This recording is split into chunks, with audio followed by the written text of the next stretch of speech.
قائم رہا. 2 مرتبہ چیف الیکشن کمشنر اور الیکشن کمیشن کی پیشی بھی ہوئی, دونوں مرتبہ پیش بھی ہوئے, پھر سوالات بھی ہوئے معزز ججوں کے, لیکن الیکشن کمشنر اور کمیشن کے تمام ممبران وہ اپنے موقف پہ قائم رہے. پھر جب ڈسکا کے انتخابات ہوئے تو ان میں جب دھاندلی سامنے آئی, دھاندلی کی وارداتیں سامنے آئی, اور پھر سب سے بڑی بات یہ کہ وہاں جس طرح 20 پریزائڈنگ افسران کو مبینہ طور پہ اغوا کیا گیا, اور یہ تمام صورتحال جب الیکشن کمیشن کے سامنے آئی تو الیکشن کمیشن نے فقط اس کا نوٹس لیا, فوری طور پہ اس کی ہیئرنگ کی اور فوری طور پہ اس کے نتائج روک دیے. یہ سب اقدامات جو تھے وہ جلدی کیے گئے, یعنی کیونکہ بہت بڑی بات تھی کہ 20 آپ کے پریزائڈنگ افسران اور گزیٹڈ جو افسران ہوتے ہیں ان کو آپ کسی طرح گم کر دیں, اور پھر وہ رات کو 4-5 بجے مختلف علاقوں سے پہنچے. ریٹرننگ افسر کا پھر بیان آ گیا, یہ ساری چیزیں ہوئیں تو الیکشن کمیشن نے پھر فیصلہ دے دیا کہ NA-75 پہ یہ جو الیکشن کا انتخابات کا عمل تھا وہ کالعدم, اور پھر دوبارہ انتخابات کے لیے 18 مارچ کی تاریخ رکھی گئی, لیکن بعد میں وہ تاریخ بڑھا کر 10 مارچ کر دی گئی. اسی معاملے پہ اپیل جب سپریم کورٹ میں آئی تو الیکشن کمیشن نے وہاں بھی اپنا موقف کلیئر کٹ رکھا. 2-3 بار جوابات ادھر جمع کرائے گئے اور الیکشن کمیشن نے کہا کہ بالکل دھاندلی ہوئی, اس کی نہ فقط چھوٹے پیمانے پہ انکوائری ہوئی لیکن ریٹرننگ آفیسر کا جو بیان تھا اور پھر انتظامیہ جو صوبائی انتظامیہ تھی اس کی لاتعلقی تھی, اور پھر دوسری جو شکایت تھی ان کا جائزہ لیا گیا. تو اس پہ سپریم کورٹ نے الیکشن کمیشن کا فیصلہ برقرار رکھا. یہ دونوں مواقعوں پہ یعنی صدارتی ریفرنس سینٹ کے انتخابات کے بارے میں جو تھا اور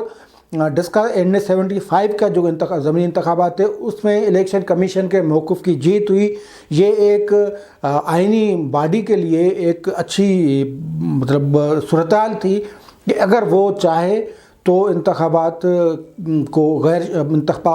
کو شفاف, آزاد اور حقیقی طور پہ غیر جانبدارانہ بنا سکتی ہے, کیونکہ الیکشن کمیشن کانسٹیٹیوشنل باڈی, اس کو تمام پاورز ہیں, اور بلکہ الیکشن کمیشن کو سپریم کورٹ جتنے ہی پاور ہیں یہ معزز جج بھی مختلف ریمارکس آبزرویشن میں کہہ چکے ہیں. تو اگر وہ ان اختیارات کا استعمال کرے تو کسی بھی یعنی باقی جتنے بھی ادارے ہیں, جتنے بھی اداروں کے سربراہ ہیں, بلکہ ادارے یا سمجھیں جتنے بھی ریاستی ادارے ہیں یا صوبائی و قومی صوبائی اور مرکزی جو حکومت یا انتظامیہ ہے اس کو وہ نہ فقط طلب کر سکتے ہیں لیکن وضاحت بھی پوچھ سکتے ہیں. یہ تمام چیزیں کانسٹیٹیوشن میں دی ہوئی ہیں. اس کے بعد الیکشن ایکٹ ہے اور الیکشن انتخابات سے ریلیٹڈ جو عوامی نمائندگی ایکٹ یا فقط جو بھی قوانین ہیں, تو یہ تمام چیزیں وہ الیکشن کمیشن کو وہ با اختیار بناتی ہیں اگر الیکشن کمیشن چاہے. اب وہ جس بات پہ ہم پروگرام کر رہے ہیں وہ ڈسکا کے NA-75 کے حوالے سے, جس میں 20 پریزائڈنگ افسران کو پراسرار طور پہ اغوا کیا گیا یا گم کیا گیا. اس پہ الیکشن کمیشن نے پہلے دن یہ فیصلہ کیا تھا کہ اس کی انکوائری کے حوالے سے فیصلہ بعد میں کیا جائے گا کہ حکومت کے حوالے کی جاتی ہے یا الیکشن کمیشن خود کرے گا. تو الیکشن کمیشن نے وہ انکوائری خود کروانے کا اعلان کر دیا ہے, اور اس حوالے سے پنجاب کے جو جوائنٹ الیکشن کمشنر ہیں صوبائی, ان کی سربراہی میں ایک کمیٹی بنا دی گئی ہے. وہ انکوائری کمیٹی فیکٹ فائنڈنگ وہ اکٹھے کرے گی اور یہ تمام چیزیں دیکھے گی وہ کمیٹی کہ یہ کس طرح واقعہ جو ہے وہ ظہور پذیر ہوا, کس طرح پریزائڈنگ افسران جو ہے وہ گم ہوئے, کہاں رکھا گیا, ان کی جو سیکیورٹی کا پلان تھا وہ کس طرح تھا, وہ ووٹنگ جو پولنگ میں مداخلت تھی وہ کس کے ایما پہ کی گئی. یہ ساری صورتحال اور پریزائڈنگ افسران کے پھر بیان لیے جائیں گے اور پھر جو ذمہ ہوں گے ان کا تعین کیا جائے گا. یہ رپورٹ 15 مئی کو الیکشن کمیشن میں پیش کی جائے گی. یہ ایک الیکشن کمیشن کی طرف سے انتہائی اہم قدم ہے. اگر وہ پریزائڈنگ افسر جو ہیں جس کو مقرر کیا گیا انکوائری افسر, اگر وہ خود غیر جانبدار ہیں, کسی کی پارٹی نہیں, اور وہ خود کو غیر جانبدار افسر سمجھ کے ایک صوبے میں لاہور میں بیٹھ کر وہ اسی طرح اگر شاندار غیر جانبدار انکوائری کرتے ہیں, تو پھر اس کے جو تانے بانے ہیں وہ پنجاب انتظامیہ یا وسیم اکرم پلس حکومت کی طرف بھی جا سکتے ہیں, کیونکہ 20 افسران کوئی کہنے پہ یا اسی طرح اغوا تو گم تو نہیں ہوئے. ان کو باضابطہ طور پہ ایک منصوبہ بندی کے تحت گم کیا گیا، یہ الیکشن کمیشن نے اپنے فیصلے میں نہیں لکھا، لیکن یہ ظاہر ہے کہ مسلم لیگ نواز کی جو کینڈیڈیٹ تھی نوشین اختر وہ جیت رہی تھی وہاں سے ان کو ہرانا تھا، تو 20 حلقوں کے یعنی 20 پولنگ جو اسٹیشنز تھے ان کے مجاد افسران کو، پریزائڈنگ افسران کو ایک جگہ پہ بٹھایا گیا۔ پھر یہ بھی ہے کہ ان کے رزلٹ چینج کر دیے گئے، ووٹ ٹرن آؤٹ زیادہ بہرحال یہ سب چیزیں ہیں۔ تو انکوائری آفیسر اگر چاہے تو وہ الیکشن کمیشن کی ساکھ جو بنی ہوئی ہے، جو اس وقت بنی ہوئی ہے، وہ اس کو برقرار رکھنے کے لیے، بحال کرنے کے لیے، اس کو الیکشن کمیشن پہ عوام کا اعتماد بڑھانے کے لیے وہ ایک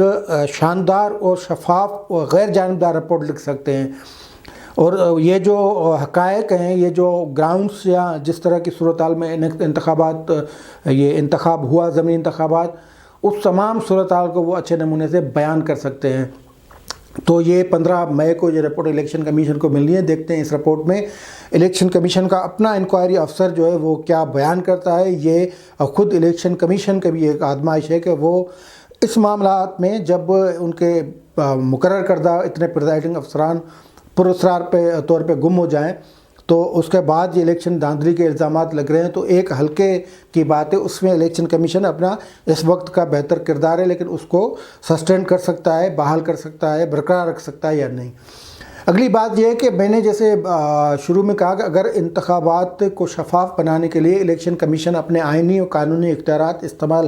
کرے تو کوئی ادارہ مداخلت کی جرات نہیں کر سکتا۔ اس کے لیے پہلی بات تو الیکشن کمیشن، کیونکہ اسی الیکشن کمیشن کے تحت آئندہ انتخابات ہونے ہیں، اب وہ کب ہوتے ہیں اس کے لیے 2 مختلف الگ منظرنامے پیش کیے جا رہے ہیں۔ اگر جب بھی ہوں، 2023 میں ہوں یا اس سے پہلے ہوں، تو اس میں یہی جو کمیشن ہے یہی کمیشن کرائے گا۔ اگر یہ چاہے تو وہ الیکشن اس طرح شفاف ہو سکتے ہیں کہ جو جس پارٹی کا جہاں ویٹ ہے، جہاں جس حلقے میں پوزیشن ہے، اس کو حقیقی طور پہ اس کی نمائندگی مل سکے۔ ووٹ کی پرچی کا ہے جو وہ تقدس بحال کرنے میں الیکشن کمیشن کا کردار ہوتا ہے۔ اگر الیکشن کمیشن چاہے تو وہ ووٹ کی پرچی کا تقدس بحال رکھ سکتا ہے۔ اگر الیکشن کمیشن چاہے تو کسی ایسے ادارے